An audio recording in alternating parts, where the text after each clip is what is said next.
So, welcome back for another episode, and as you can tell by the t-shirt, I'm just back from Phoenix and another visit to the Stratosphere. Sadly, I have to report we got nothing done on the Stratus, but that's entirely another story.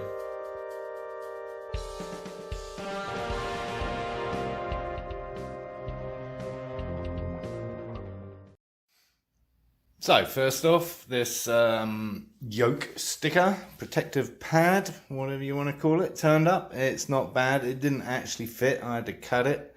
So that was a bit disappointing because it wasn't cheap, actually.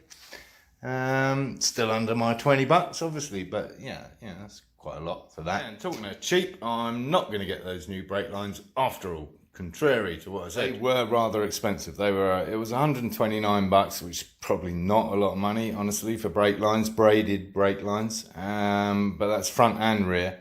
And I figured I'm going to stick with the Yamaha originals. There's nothing wrong with them, and they're obviously exactly the right length, etc. And what's more, they kind of blend in, and I don't really know if I want the brake lines to be shouting at me, so I'm going to stick with the originals. Got some new hose for the Coolant Overflow and fitted it with one of those fancy clips, those squeezed together jobs.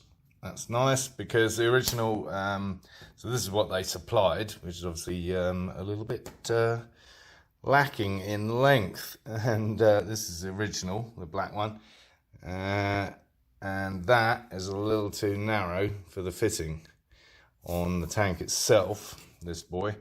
So just a little bit thicker, and we'll clamp it down on the other end once we get it cut to size. All good. I'll keep the old one. Again, there's nothing wrong with it, and you never know when you need a little bit of hose. As you see, I have quite the collection already. So sadly this isn't going to work because that's where the hose goes in, and that's ridiculous, right? So I'm going to have to rethink this. I might still use the same mounting hole, but possibly put this at right angles, the bracket at right angles to it, so that the pipe goes forward and up through the frame the same route as it used to. That's the next step for that one. Same subject of hoses. This is the oil breather hose that goes into the old airbox. The airbox comes back this far, massive. And so we're going to have to reroute that somewhere. I'm thinking a right angle off there, and then backwards like we did on the Ducati, and mount it off that bolt there. I think that makes sense, just the same as the Ducati. Except you might remember that that took about 3 different plans to finally find somewhere where it actually worked, but we'll get there in the end. I have to say, things are not moving fast on a lot of projects at the moment, which is quite disappointing. On this one, I only have myself to blame.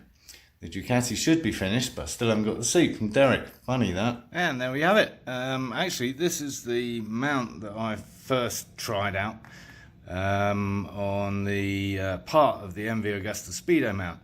And it's angled at, I don't know, 45 degrees-ish. And it kind of works quite well there. The only problem is a little bit of collapsing, as usual, on the tube. So I might have to do something about that, get some slightly stronger tube so it doesn't do that. But in terms of mounting it, that's kind of perfect and actually follows the line of the leg from the gear shift over there. So, and it doesn't look that stupid. I think we might have to live with that. It's only loosely on there at the moment.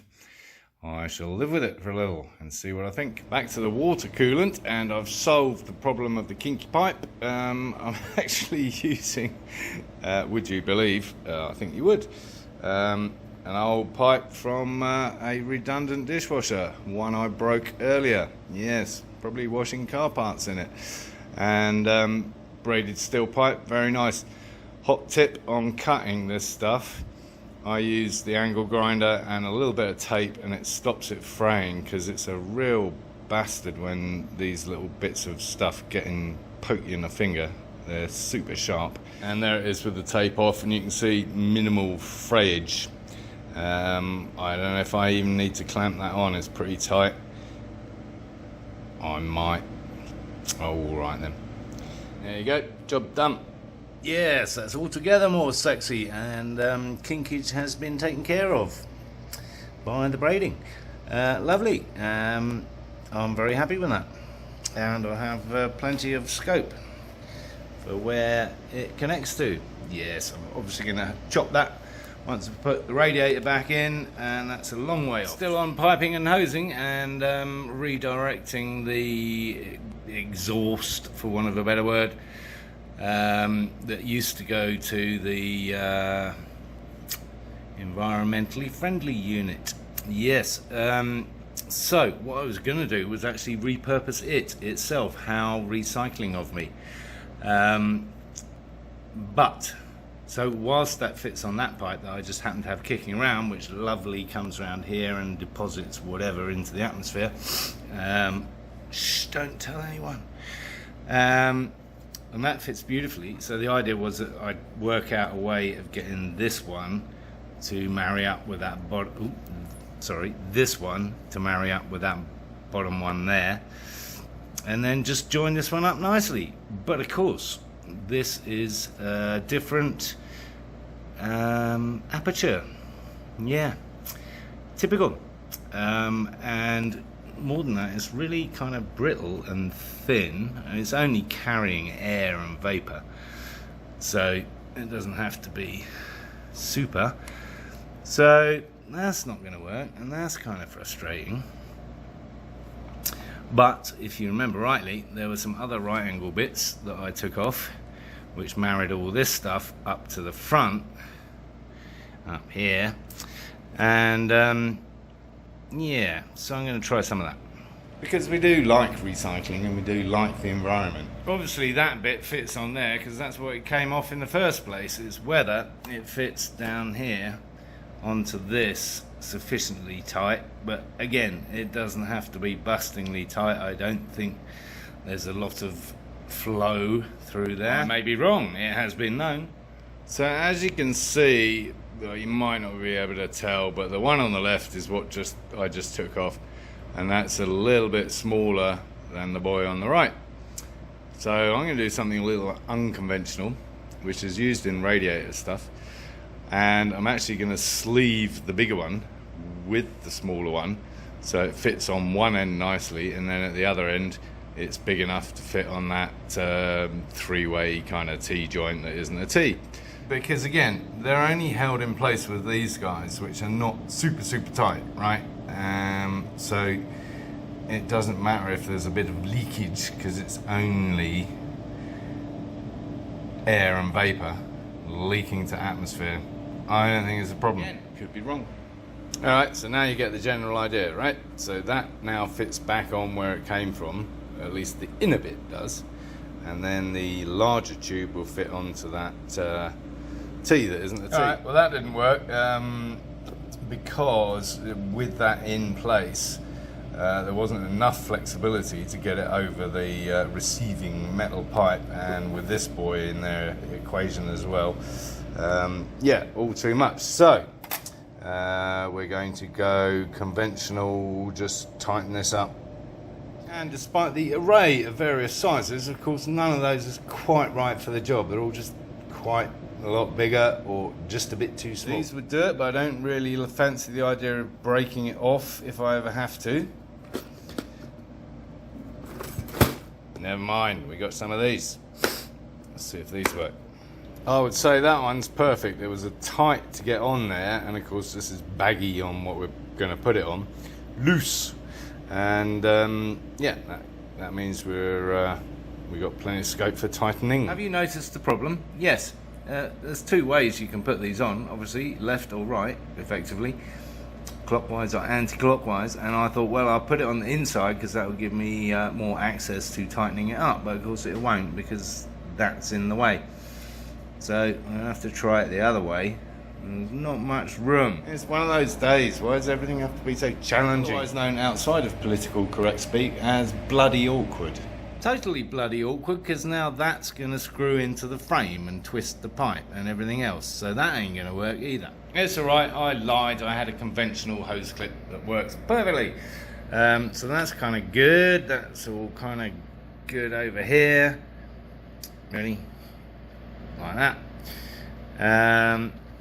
Now it's just a question of working out how I marry this to this. This is just a straight tube, actually. It's a straight run. So I take this out and there's a job done. And I think that solves that problem rather elegantly. So needs a clip on that side and need to plumb it into the actual plastic fitting somehow. Again, not a lot of pressure, just vapor.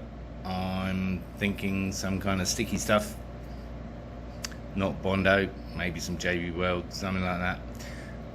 Because I've got to modify this anyway, because it's got a bloody great hole over here, so I've got to blank that off. Or I could just go and look at some plumbing fittings in Ace. I don't know. I think I'll probably do that, but at the end of the day, it's not a bad idea as it's progressing. Having potentially resolved 2 hosing issues, 2 or 3, no, just the 2. Come back to the oil later.